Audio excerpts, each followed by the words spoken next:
Diam, gak ikut. Saya berkali. Diam. Tahu tuh sama apa? Tangannya. Tahu gak? Sama apa? Satreskrim Polres Temanggung menangkap pelaku pembobol minimarket di Kabupaten Banjarnegara. Sebelumnya, kedua pelaku membobol sebuah minimarket di kawasan Kledung, Kabupaten Temanggung, Jawa Tengah. Modus pelaku dengan memanjat dinding belakang menggunakan kayu, kemudian menjebol tembok minimarket menggunakan obeng dan linggis hingga membentuk lubang agar dapat masuk. Setelah berhasil masuk, pelaku langsung menguras isi rak rokok di belakang meja kasir, serta menyasar berbagai barang dagangan lainnya seperti kosmetik dan parfum. Barang hasil curian dimasukkan ke dalam 7 kantong plastik besar yang telah disiapkan. Akibat perampokan, pemilik minimarket alami kerugian hingga 47 juta rupiah. Modusnya tersangka membobol lewat belakang, tembok belakang dengan pertama naik dengan ini menggunakan kayu untuk naik ke pagar belakang, kemudian membobol tembok belakang menggunakan linggis. Nah, jadi beda, ada yang membobol, ada yang lewat atas.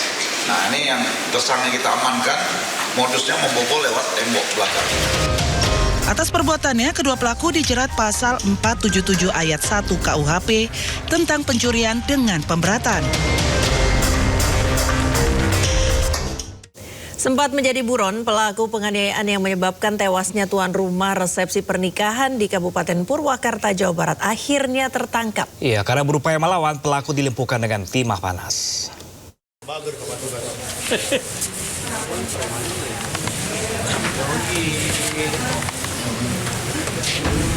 Pelaku yang merupakan pria asal Kecamatan Campaka ini, kaki kirinya terpaksa ditembak karena berusaha kabur dan melawan saat ditangkap tim gabungan Satreskrim Polres Purwakarta dan Jatanras Polda Jabar.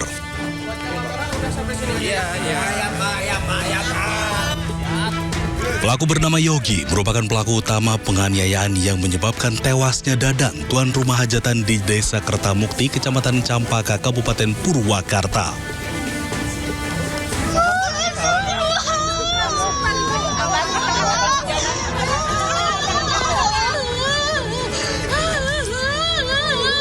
Peristiwa tragis tuan ini terjadi pada Sabtu sekitar pukul 3 sore.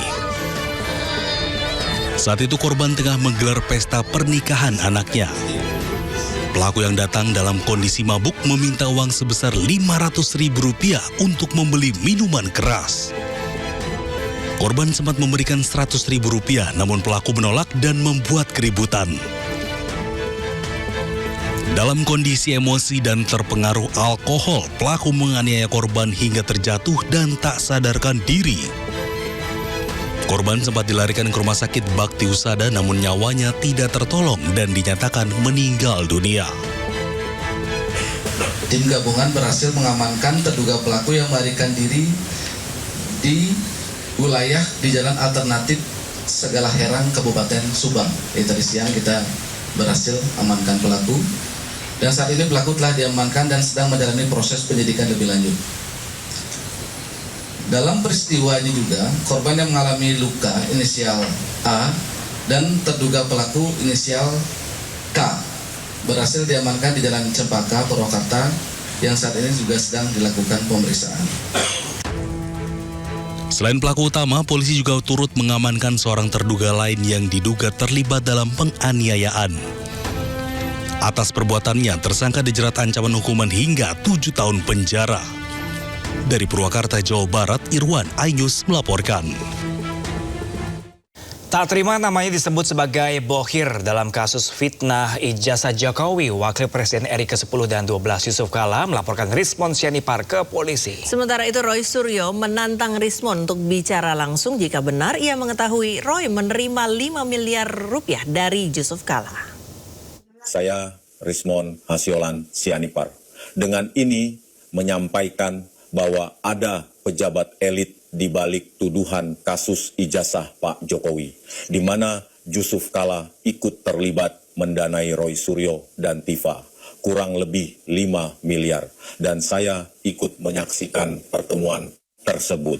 Salah satu video inilah yang diduga mengusik kenyamanan Wakil Presiden RI ke-10 dan 12 Yusuf Kala. Dalam video yang beredar di media sosial ini, terlihat sosok dan suara mirip Rismon Sianipar menyebut JK mendanai Roy Suryo senilai 5 miliar rupiah untuk terus mengangkat isu ijazah Jokowi. Tak terima namanya disebut, JK melaporkan Rismon ke Barreskrim Polri. Kuasa hukum Yusuf Kala Abdul Haji Talauhu menyebut Rismon juga dilaporkan karena sempat menyebut ada tokoh elit politik yang mendukung kasus ijazah Jokowi. Pencemaran nama baik, kalau di KUHP itu tuduhan fitnah, terus masuk juga berita bohong. Jadi ancaman berita bohong itu barang siapa yang menyebarkan berita yang sudah dipastikan itu bohong dan mengakibatkan kegaduhan di publik. Dan hari ini kan terjadi kegaduhan. Sehingga Rismon juga masuk dalam kualifikasi unsur pasal berita hoax itu bersama dengan beberapa YouTuber dan pemilik channel. Disebut menerima uang 5 miliar rupiah dari JK, Roy menantang Rismon untuk menyampaikannya langsung dengan mulutnya sendiri. Sementara itu, Roy tanggapi santai video yang beredar. Pakar telematika itu bahkan meyakini jika video itu adalah produk AI. Kanal yang sudah ditutup, ya, gitu kanal sudah ditutup. Terus kemudian gambarnya mana nih gambar? Oman ngumpet dia. Nah ini. Nah ini. Jadi dia sebut, malah dia waktu itu nyebut. Ya gitu, katanya sebut ada tokoh besar, ya gitu. Ya, asli atau hoax? Sama sekali hoax lah, nggak pernah ada kayak gitu. Loh lah ya makanya, sekarang pastikan kalau memang betul dia pernah atau mendengar itu. Nah sekarang kan katanya kan sudah akrab nih dengan para termul. Sampaikan dari mulut dia sendiri, sampaikan dari sumber dia sendiri. 2 tahun lebih kasus fitnah ijazah Jokowi bergulir. 6 orang telah ditetapkan sebagai tersangka, termasuk Roy Suryo, Rismon Sianipar, dan Dr. Tifa. Namun hingga kini belum ada titik temu, bahkan kian menyenggol banyak nama besar. Tim Liputan iNews melaporkan. Kejaksaan Agung menarik Kepala Kejaksaan Negeri Karo, Sumatera Utara beserta sejumlah jaksa yang menangani perkara videografer Amsal Sitepu. Iya, langkah ini diambil menyusul munculnya dugaan pelanggaran etik setelah Amsal Sitepu divonis bebas oleh pengadilan. Surat yang kami buat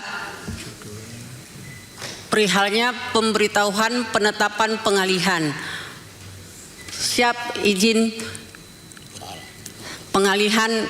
Memang tulisannya salah pimpinan. Salah memang Bu ya? Siap salah. Kepala Kejaksaan Negeri Karo dan Keraja Guguk bersama Kepala Seksi Tindak Pidana Khusus dan sejumlah jaksa penuntut umum ditarik ke Jakarta untuk menjalani pemeriksaan internal di Kejaksaan Agung. Saya jelaskan. Pemeriksaan digelar menyusul dugaan adanya penyalahgunaan etik, termasuk tudingan intimidasi dan ketidakprofesionalan dalam penanganan perkara. Selain itu, proses eksaminasi juga akan dilakukan untuk menelaah seluruh rangkaian penanganan perkara dari penyidikan hingga penuntutan. Kejaksaan Agung menjamin tidak terbukti jika terjadi pelanggaran, maka sanksi etik akan diberikan sesuai ketentuan. Dilakukan pengaman dalam rangka untuk melakukan pemeriksaan, klarifikasi bagaimana terhadap apakah ada pelanggaran dalam penanganan perkara seperti itu, perkara seperti apa, ya kan? Apabila nantinya akan diteruskan ke tim eksaminasi, apabila ada pelanggaran, ya tentunya akan ada, seandainya ada ketentuan pelanggaran, akan ada sanksi etik dari internal kita. Inikah keadilan yang diyakini oleh penuntut umum Kabupaten Karo di dalam BAP penyidikan, di dalam surat tuntutannya? Sebelumnya Amsal Sitepu dituntut 2 tahun penjara dalam kasus dugaan korupsi pembuatan video profil desa di Kabupaten Karo. Saya cuma mencari keadilan, Pak. Saya cuma pekerja ekonomi kreatif biasa, Pak. Kasus ini pun jadi sorotan publik karena dinilai syarat kejanggalan, hingga Amsal pun diundang dalam rapat dengar pendapat Komisi 3 DPR. Air mata ini ada air mata kebebasan, teman-teman. Tapi ini bukan air mata kebebasan untuk saya saja, tapi ini kebebasan untuk semua insan kreatif yang ada di Indonesia untuk tetap bisa bebas berkarya di negara kita ini.